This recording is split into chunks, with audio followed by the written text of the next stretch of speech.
យើងបដាទីទៅហើយហត់អូបដាក៏បាក់បដាដែរមកពីគ្មានផ្លូវដើរបាក់បដាហើយអញ្ជើញមកអញ្ជើញមកចាក់បិណ្ឌអញ្ជើញមកទៅក្នុងមកទុកឲ្យនិយាយគេកូនអស់គេពូតទៅបានពូតមកធប់បាយាដល់បាទថាយាយមកដល់នេះចាំយើងធ្វើកិច្ច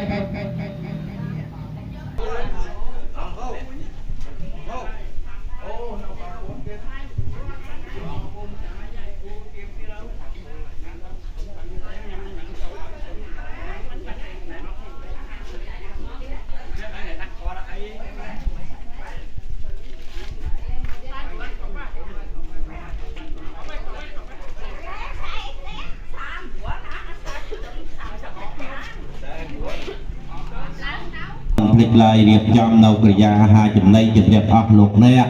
ដែលជាតាមម្ចាស់ស្រុកឪពុកភូមិរះភូមិករះផ្ទះសម្បែងចំនួនជាតាញាតិការទាំងអស់ដែលលោកបាក់បែកចែកឋានទៅកាន់លោកខាងមុខព្រមទាំងស្ដេចក្រុងពលីអ្នកហេងព្រះធរណីនិងព្រះភូមិជាម្ចាស់ទឹកម្ចាស់ដីអញ្ជើញមកទទួលយកកិរិយាអាហារចំណីឲ្យបានស្កប់ស្កល់បរិបូរណ៍រូបីហើយយើងខ្ញុំក៏សូមទីឋានដានកន្លែងធ្វើបន់ពុទ្ធពិសេសនេះដើម្បីញ៉ាំងបិណ្ឌកុសលទៅដល់បុព្វការីជនដែលមានលោកយាយវ៉ាន់និងលោកតា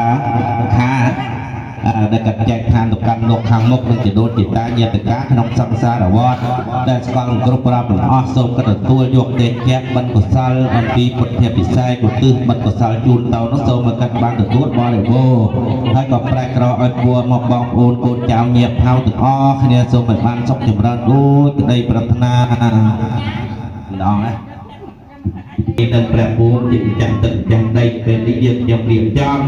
ធ្វើបិណ្ឌពុទ្ធពិសេសជាឯកក្នុងពុទ្ធសាសនាហើយនឹងភ្លេចឡើយរឹកនឹងគុណអស់លោកជួយមកទទួលយកកិរិយាអាហារចំណី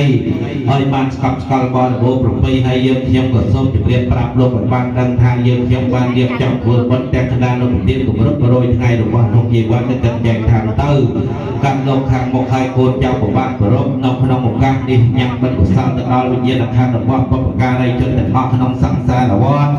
ដែលលោកបាក់បែកចែកឋានទៅកាន់លោកខាងមុខត្រូវមានសតិអារម្មណ៍ភ្លាមផ្លាត់បានទៅកាន់ក្នុងទីមុខកង3ឬទីមុខសំគួរក៏សូមទេជៈបិណ្ឌកុសលនេះពឹងពួរអស់លោកជួយបងនាំដំណឹងនេះទៅដល់បុព្វការីជនទាំងនោះឲ្យគាត់បានទទួលបរិបូរណ៍ហើយក៏រួចចាស់អស់ទុកទោសកម្មពីវេនទាំងពួងទៅកាន់ទីបរមសុខហត្ថប្រែក្រឲ្យពួរបងប្អូនកូនចាំញាតិផៅសន្តានហើយគឺខ្ញុំក៏សូមទីឋានដានកន្លែងធ្វើបន់ពុទ្ធពិសេសឯក្នុងពុទ្ធសាសនាក្នុងទេហដ្ឋានរបស់លោកយាយវ៉ាព្រមទាំងកូនបងប្អូនទាំងអស់គ្នានេះសូមឲ្យបានប្រកបដោយសុខចម្រើនដូចក្តីប្រាថ្នា